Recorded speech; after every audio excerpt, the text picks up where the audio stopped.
Ladies and gentlemen, welcome back. It's the Strategist, and today I want to show you a live replay of my recent game where I got rank 2 on the weekly challenge with Cymanti. So you can see here we are just below first place. I decided to just do a quick game while I was on my break.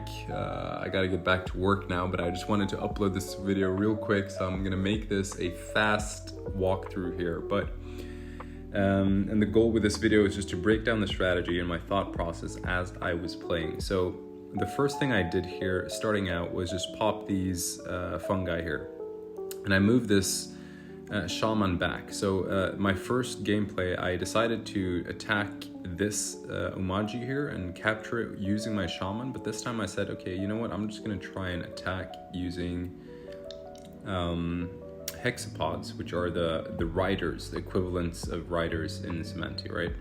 So here I meet Imo, and I decided to play a warrior here, and the reason why is because I knew I wanted a little bit extra tankiness to capture villages with. So I know that if you capture a village with a hexapod, they can very easily be one-shotted. So instead of capturing with that, I decided to play a warrior.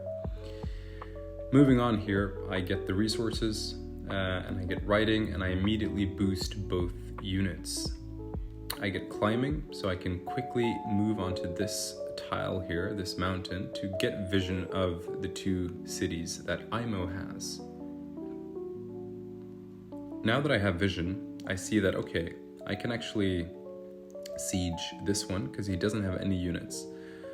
The one thing I didn't remember was whether or not there was land here, so that was the only thing that I didn't know for sure. I was a little bit uncertain. I was just hoping that there wasn't land, and if there was, then I was hoping there was no unit there. But yeah, I produce another hexapod because I know that, okay, if I can boost this unit, I can kill this warrior. So I boosted this, and next turn you're going to see that I'm going to be able to capture this, and I can go on this. And I also find a rune here, and I'm going to comment on this rune in a second. But I got a little bit lucky here as well regarding the points. So as you can see, Imo popped his Altar of Peace that turn, which is good for me because this is worth 400 points, right? So it really, and you get 3 population as well. So it's great for the city, and it's great for the overall points, which is the goal of the weekly challenges. Anyhow, I meet Umaji. I go for philosophy here. So I go straight, let's look at the tech. I go straight for meditation and philosophy. Now, the thought process behind this decision was not to not attack for 5 turns, but rather have all my future tech become cheaper now that I'm in a position to start attacking. So in my head, I'm like, well, I already captured these guys. I'm probably gonna go capture more and just have a lot of aggro before the other tribes become strong on the north side, so I can also quickly capture the bottom ones, because here you have Imperius and you also have Illyrion. So here we see Umaji, and I'm going to be a little bit aggressive, and this is also what I wanted to confirm. The reason why I moved this unit there was because I wanted to see if there was land. Now I know for future runs, but yeah. So I meet Aquarion here, and I grab this. I get a swordsman, and one of the main things regarding this rune here is that, and I need to double check this, but if I were to clear these tiles, these 4 tiles here, the outcome of this rune would most likely change, right? It would either be capital, it would be resources, it could be technology, it could be anything than a swordsman, right? So I'm not sure how I would optimize for this during my future runs, but the goal is, of course, to see if I can clear this and maybe even just find some information on this to see what this rune could potentially be. So I pop these, we get the resources, I move in and I attack this. I knew that I couldn't siege that turn because he could simply go back and he could kill this hexapod. And I want to capture with my warrior because he can defend a hit right? Which is why I didn't go for that capture there. So I see Aquarion is here. And I decided to siege with that because this had 2 out of 3, so I could make this a veteran. So should it be attacked, I'm safe. Now, I have 13 stars, by the way, on turn 8 now. And as you can see, I'm now going to go for trade. So trade works a little bit differently, as I explained during my first video. The way trade works when you're playing Cymanti is that you only get additional stars on the ocean. You don't have the traditional markets here. So the way you actually produce additional stars per turn is through a Clathris, as it's called, placed on the ocean, coupled with hydrology. So the more algae you have next to this, the more stars you get. So let's say 5 of these next to this will give you an extra 5 stars per turn. And the good thing about algae is it also gives you 1 population, so it also advances your cities, right? And that's why I went for that. So I go for this, which is a good one as well because it allows you to heal. I go for border growth. And now we're starting to get aggressive towards Aquarion here. So the strategy now is to move towards this side and get full control of the top side. In the meantime, I got, I got hydrology and I placed my first algae here. And you can see now this is going to produce 1 star per turn, right? And it has to be placed on the ocean. And another benefit with this is it also works as a port, right? So it produces 1 star for each nearby algae each turn, but it also connects cities to other Clathris through ocean water within a 3-tile radius. And you can only build 1 Clathris per city. So you also want to consider positioning, similar to markets. So he's trying to siege. I can easily unsiege that, but now I'm just focusing on getting resources. So I unsiege, kill him, place him next to this, and I go for more algae here just to get more stars per turn.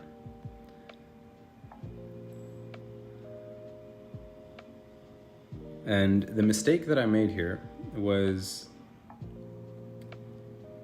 as you can see, I'm not sure if it was a mistake because I don't know how I could have done it. This was already boosted, but this one-shotted this shark. So, and he had a warrior there. So the correct play in hindsight should have been to first move this hexapod here.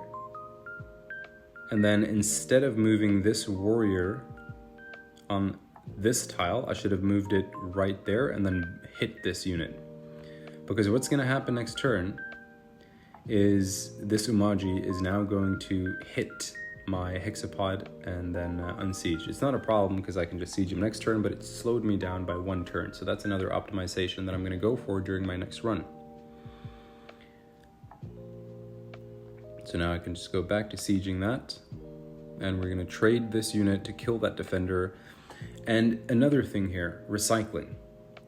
So you see that I just picked up recycling here, and I, placed some more Clathrises and algae.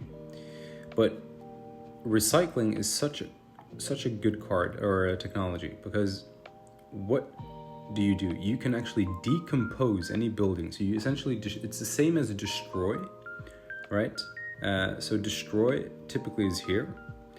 So this destroys or decomposes the building, and you get the full cost in stars back at the end of the turn. So a lot of these ports are pretty useless, right? But now you can see that I should be getting 25 stars.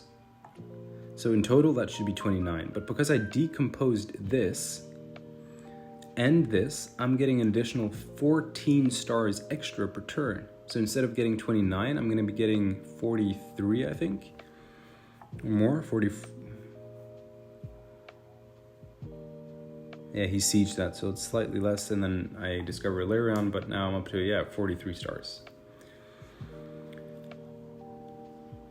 So we expand on the tech, and the reason why we went for organization as well as pescatism is because now we want to start focusing on Illyrion and these other cities here, and you obviously need something to go in the ocean, and this card is generally very good to explore in the ocean with.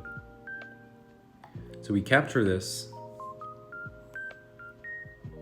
We get a park here, we level that up, just bump that to keep them nice and low.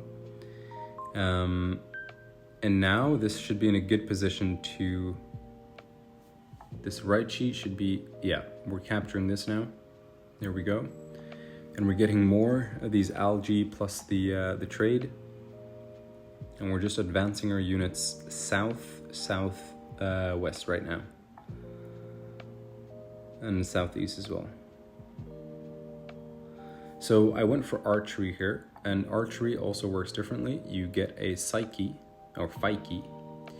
The reason I went for these is because I want to get the lighthouses. So this one is going to go up here, and I'm also producing one to go here, and then either it's going to go up here or I'm going to produce another one.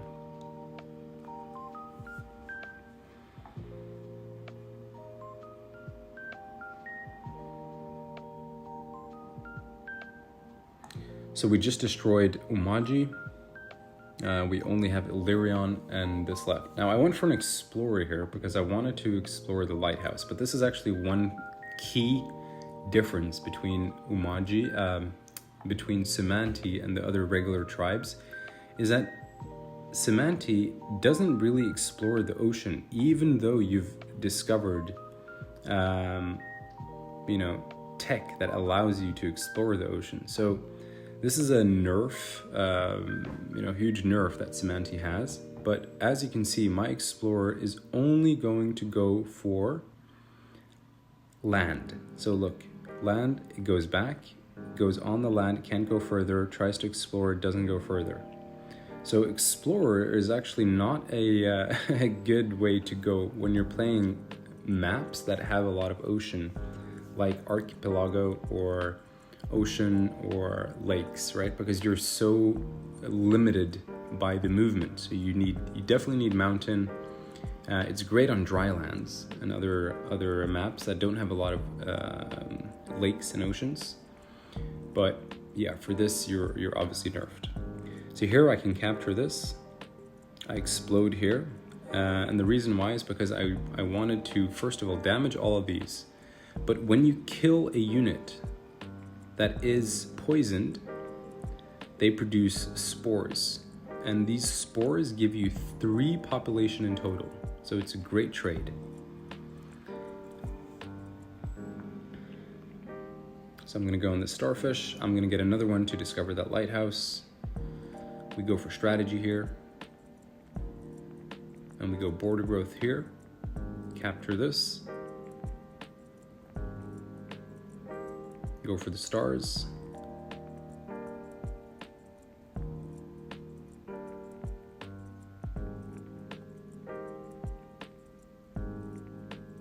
And now this is the end game. So from here on, it's very easy, right? Because we're in a very good spot. We're capturing this. We just got this. We see that there is one city left here, which belongs to Aquarion. And now it's just all about getting as much tech as possible and leveling up our cities. So the one mistake that I made here is I made as you can see, I put this mycelium down here because in my head I'm like, okay, he can probably kill one of these and I won't be able to kill them, right? So I'll heal this up. I'll kill this using this, but I totally forgot about this guy, this psyche here. So he could just actually move here, which I'm gonna do, so I killed him, but then you're gonna see that I moved this psyche onto this tile, hit him to capture and siege that turn. There we go. So this was unnecessary, that mycelium. And yeah, as you can see, I'm also decomposing all of these, right? Decompose, 7, 14, 21, 28, 35 stars that I'm getting back. And because I decomposed all of this, I now got the monument. Which monument was that? It was Wealth Monument. So now I got Emperor's Tomb.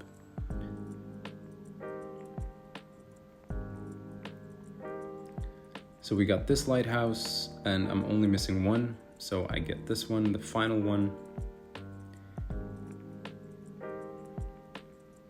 And now I'm just leveling up everything as much as I can.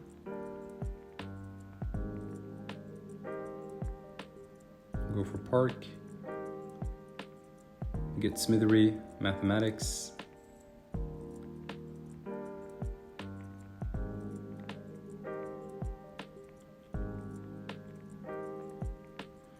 So I captured everything a turn before turn 20, which is actually quite nice.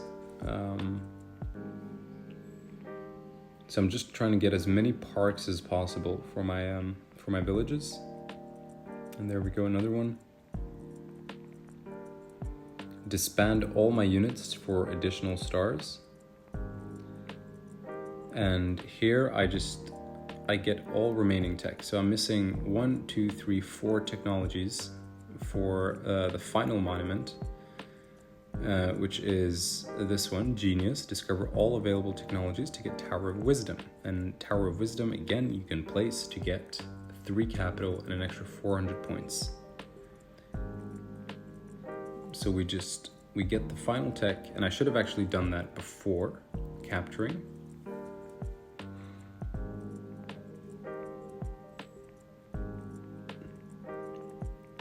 And there we go.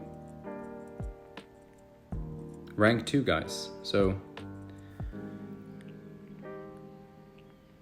yeah, it was a great run. Looking good here. And yeah, let's see if we can push to at least 20,500. This strategy, if optimized, probably 21,000. So this can easily be a first place tomorrow, unless you guys copy and optimize it before I do. So yeah, just thought I'd share that video with you guys, and good luck this week. Take care. Strategist out. Bye-bye.